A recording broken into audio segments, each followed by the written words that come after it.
Hey everyone, स्वागत है आप सबका ड्रामा के सेकेंड लास्ट पार्ट में। तो इस एपिसोड के स्टार्टिंग में जैसा कि हम लोग देखते हैं कि रोजी यहाँ पर उस बदमाश बिजनेसमैन के साथ आई थी डील करने के लिए। वो उसके साथ बदतमीजी करता है और फूजिन इसका हेल्प करने के लिए आ जाता है। वो बंदा तो यहाँ पर फूजिन को पहचानता नहीं था, तो वो उसका भी इंसल्ट करने लगता है। वो अपने डैड को कॉल कर लेता है। उसके डैड यहाँ पर आते हैं। वो तो फूजिन को देखते ही पहचान जाते हैं, तो उसके डैड यहाँ पर फूजिन से माफ़ी मांगने लगते हैं। इसको पता नहीं है आपके बारे में, इसे माफ़ कर देने। तो वो कहता है उसने गलत इंसान से पंगा ले लिया, इसकी हिम्मत कैसे हुई मेरी वाइफ को टच करने की, ये तो गया। उसके डैड अपने ही बेटे को थप्पड़ लगा करके उससे माफ़ी मांगने के लिए कहते हैं और कहते हैं कि दोबारा इस शहर में कभी नहीं दिखेगा। अब यहाँ पर फूजिन उसे माफ़ कर देता है और कहता है कि अगर ये दोबारा आज के बाद मुझे इस शहर में कभी दिख गया तो तुम और तुम्हारी कंपनी दोनों डूब जाएगी। रोजी यहाँ पर फूजिन के इस पावर को देख करके सच में काफ़ी ज़्यादा खुश होती है। साथ ही में वो स्ट्रेस्ड भी थी। अगर फूजिन यहाँ पर नहीं आता तो ना जाने उसके साथ क्या होता। वो फूजिन को वहाँ से लेकर के जाती है। ये देख करके जीजी को गुस्सा आने लगता है कि ये लोग किसी काम के नहीं हैं, एक लड़की को हैंडल नहीं कर सकते, शायद मुझे ही कुछ करना पड़ेगा। वो फूजिन से शादी करना चाहती थी। रोजी काफ़ी डरी हुई थी। फूजिन उसे कहता है कि अगली बार ऐसा कभी हो तो मुझे ज़रूर बताना, मैं तुम्हारे सपोर्ट के लिए आ जाऊँगा। वहाँ पर वो कहती है कि मैं हमेशा तुम्हारे लिए प्रॉब्लम क्रिएट करते रहती हूँ ना। फूजिन कहता है नहीं, तुम मेरी वाइफ हो, तुम जब भी प्रॉब्लम में होगी मैं नहीं सपोर्ट करूँगा तो कौन तुम्हारा सपोर्ट करेगा। अगले दिन रोजी ऑफिस जाती है तो उसकी फ्रेंड पूछ रही थी कि वो ठीक तो है ना। उसे पता चला कि उसने इस बिजनेसमैन को ऑफेंड कर दिया है। यहाँ पर हम लोग देखते हैं कि फूजिन की मॉम जीजी से मिलने के लिए आई थी और वह शुरू से चाहती थी कि जीजी इस घर की बहू बने। वो फूजिन की पड़ोसी भी थी और वो जानती थी कि वो फूजिन को पसंद करती है और जीजी ने अपना अच्छा इमेज बना करके रखा हुआ है। उसकी मॉम यहाँ पर रोजी को जॉब से छोड़ने के लिए कहती है, साथ ही में फूजिन को डाइवोर्स भी देने के लिए कहती है। रोजी कहती है जॉब तो मैं छोड़ दूंगी, लेकिन फूजिन को मैं तब तक नहीं छोड़ने वाली हूँ जब तक कि वो मुझे खुद ना बोले, और साथ ही में मुझे मेरी गलती बताओ तब मैं जॉब से रिज़ाइन करूँगी। तो जीजी कहती है तुमने इतने बड़े बिजनेसमैन को ऑफेंड किया है, उस वजह से हमारी कंपनी को काफ़ी ज़्यादा लॉसेज हुए हैं, तो तुम इस कंपनी में जॉब नहीं कर सकती, और साथ ही में इस पूरे फील्ड में तुम्हें कोई भी कंपनी जॉब नहीं देने वाली है। रोजी रिजिग्नेशन लेटर पर साइन करके वहाँ से चली जाती है। जीजी ने तो फूजिन को मोम को पूरी तरीके से पटा करके रखा था। वो जाती है फूजिन से बात करने के लिए। इधर हम लोग देखते हैं रोजी को, जो कि एनी को कॉल करती है और बताती है कि रोजी कंपनी से बाहर निकली है, जो करना है उसका कर लो। रोजी यहाँ पर अपने सामान को लेकर के घर जा रही होती है। तभी यहाँ पर हम लोग देखते हैं कि कुछ गुंडे लोग उसे किडनैप कर लेते हैं। ये बात फ़िलहाल फूजिन को नहीं पता था। रोजी को जब होश आता है तो वो अपने सामने एनी को देखती है। वो एनी को वार्न करती है कि देख बहन, जो तू कर रही है गलत कर रही है, तो अगर मुझे अभी भी जाने के लिए देगी तो फिर मैं तुझे माफ़ कर दूँगी, पुलिस केस नहीं करूँगी। फूजिन मुझे ढूंढते हुए आ ही रहा होगा। एनी कहती है जब तक वो आएगा ना तब तक मैं तुम्हें मार चुकी होंगी। उसने 2 गुंडे बुलाए थे, वो लोग को यहाँ पर पैसे दे करके रोजी कहती है, सॉरी एनी कहती है जो करना है इसके साथ करो। लेकिन तब तक यहाँ पर फूजिन आ जाता है।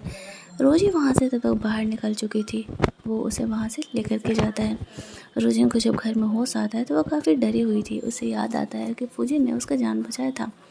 यहाँ पर उसे बार बार कॉल आ रहा होता है। एनी को फूजिन ने अच्छा खासा सबक सिखाया था उसी चीज़ के लिए। लेकिन रोजी कहती है कि अभी मैं सेफ़ हूँ सिर्फ और सिर्फ फूजिन की वजह से। मैं एनी को माफ़ नहीं करने वाली हूँ, उसे जेल में ही सड़ने दो। वो वहाँ से निकलती है फूजिन से बात करने के लिए, तो वो वहाँ पर वापस से उसे किसी लड़की से बात करते हुए सुन लेती है। और रोजी को लगने लगता है कि शायद वो जीजी से बात कर रहा है, क्योंकि वो उसकी चाइल्डहुड से ये है ना, चाइल्डहुड लवर है। इसी वजह से रोजी बेचारी का दिल टूट जाता है। वो चुपचाप कमरे में लौट जाती है। फूजिन उसे बात करते हुए आता है तो वो काफ़ी ज़्यादा वियर्ड उससे बिहेव कर रही थी। वो उसे कहती है कि उसे थोड़ी देर अकेले रहना है। वो बगल वाले कमरे में सोने के लिए जा रही है। फूजिन को समझ नहीं आता है कि क्या हुआ, उसने उसकी जान बचाई, सब कुछ तो सही चल रहा है, फिर वो उसके साथ इस तरीके से वियर्ड बिहेव क्यों कर रही है। वो उसे बताता है मैंने तुम्हारी बहन को जेल में भेज दिया है, आज के बाद वो उसे परेशान नहीं करेगी। रोजी उसे काफ़ी फॉर्मल तरीके से बात कर रही होती है। फूजिन कंफ्यूज कि हुआ क्या है। अगली सुबह भी वो अकेले ही बिना ब्रेकफास्ट किए घर से निकल जाती है। अब यहाँ पर फुजिन उसे फॉलो कर रहा था। उसका सेक्रेटरी उसे पता करके बताता है कि क्या बात है। शाम में फुजिन रोजी को प्रपोज करने का प्लान कर रहा था, लेकिन रोजी उसे डाइवोर्स पेपर पकड़ा देती है। फुजिन शॉक्ड होकर के उससे पूछता है, डाइवोर्स क्यों दे रही हो, हुआ क्या है ये तो बताओ, बात करके प्रॉब्लम सॉल्व करते हैं। रोजी कहती है कि नहीं, हाँ वैसे भी मेरा जो मोटिव था मेरे स्टेप मदर को सबक सिखाने का वो पूरा हो चुका है, और आई डोंट थिंक कि हम दोनों एक दूसरे के लिए बने हैं, तो अलग हो जाने में ही भलाई है। लेकिन फूजन उसे नहीं जाने दे रहा था। वो उसे कहता है कि नहीं, मैं तुमसे प्यार करता हूँ, तुम मुझे ऐसे छोड़ करके नहीं जा सकती। रोजी कहती है लेकिन मैं तुमसे प्यार नहीं करती, इस बात को तुम समझ लो, हम दोनों कंपैटिबल नहीं हैं। और वो अपना सामान लेकर के वहाँ से जाने लगती है। तभी वहाँ पर उसका सेक्रेटरी आता है। फूजिन काफ़ी गुस्से में था, उसे समझ में नहीं आता है कि क्या उसकी रोजी से लड़ाई हुई है। यहाँ पे रोजी जा रही होती है उसे लास्ट बाय बोल करके, तो फूजिन ने जो रोजी के लिए गिफ्ट प्रिपेयर किया था वो उसे देता है। रोजी उसे ओपन करके देखती है तो वो उससे डैड की अंतिम निशानी यानी कि वो घर था जिसमें कि स्टेप मदर रह रही होती है। उसने रोजी के लिए वो घर खरीद लिया था। रोजी उसे ये घर गिफ्ट करने के लिए थैंक्स बोलती है और साथ ही में कहती है कि वो जल्दी ही यहाँ पर उसे पैसे दे देगी। लेकिन फूजिन उसे फॉलो करते हुए मनाने के लिए जाता है। उसे कहता है कि मैं तुमसे बहुत प्यार करता हूँ, जो भी प्रॉब्लम है तुम मुझे बताओ, हम दोनों अलग नहीं हो सकते हैं, बहुत मुश्किलों बाद तुम मुझे मिली हो। बारिश में भीग रहे थे बेचारा उसका सेक्रेटरी थर्ड व्हील बन करके यहाँ पर उन्हें अम्ब्रेला से ढकने के लिए आता है। वो उन्हें कहता है अब अगर मान गई हो तो घर जा कर के बात करें, क्योंकि बारिश काफ़ी तेज़ हो रही है। वो रोजी को वापस एक कमरे में लेकर के जाता है। वो उसे कहता है कि आखिरकार तुम्हें क्यों जेलस हो रहा है। मैंने एक ही बात कहा ना कि मैं सिर्फ और सिर्फ तुमसे प्यार करता हूँ, किसी और से नहीं। मेरे लाइफ में एज गर्लफ्रेंड कोई और लड़की नहीं है, और जो भी तुम्हें कन्फ्यूजन है मैं उसे जल्दी ही सब ठीक कर देने वाला हूँ। रोजी एक बार और फूजिन पर भरोसा करती है। वो उस पर गुस्सा थी कि तुम्हारे पैर ठीक हो गए तो तुमने मुझे क्यों नहीं बताया। तो फूजिन कहता है क्योंकि मैं नहीं चाहता था इस मामले में तुम इन्वॉल्व हो। मेरा भी एक्सीडेंट एक एक्सीडेंट नहीं था, मेरे किसी को हर्ट करने का कोशिश किया था, सिर्फ इसी वजह से मैं तुम्हें इस मैटर से दूर रखना चाहता था। यहाँ पर फूजिन की मॉम आने लगती है। रोजी जल्दी जल्दी कमरे में छुप जाती है क्योंकि उसकी मॉम यहाँ पर उसे देखती तो समझती कि शायद वो फूजिन को सिड्यूस करने का कोशिश कर रही है। फूजिन वापस से बेड पर जा कर के लेट जाता है ताकि उसकी मॉम को भी ये बात पता ना चल सके। रोजी उसी कमरे में छुपी हुई थी। फूजिन की मॉम आती है, वो कहती है उसे जीजी से शादी करने के लिए, लेकिन फूजिन अपना शादी का सर्टिफिकेट अपनी मॉम को दिखाते हुए कहता है कि उसने ऑलरेडी रोजी से शादी का सर्टिफिकेट ले लिया है। अब उसकी मॉम थोड़ा गुस्सा तो करती है, लेकिन कहती है कि अब जब तुमने शादी का सर्टिफिकेट ले लिया है तो जल्दी से जल्दी हमें पोता या पोती दो, और कुछ ही दिनों में तुम्हारे ग्रैंडफादर का बर्थडे है तो वहाँ पर रोजी को लेकर के आना और सबसे इंट्रोड्यूस कराना। रोजी ये सुनते ही खुश हो जाती है। उसके मॉम के जाने के बाद वो पर्दे से बाहर निकलती है। फूजिन कहता है अब खुश हो ना, अब तो कोई फिक्र नहीं है ना, क्योंकि मॉम भी मान गई है और अब तो फैमिली से भी मिलने जाना है। रोजी मान जाती है।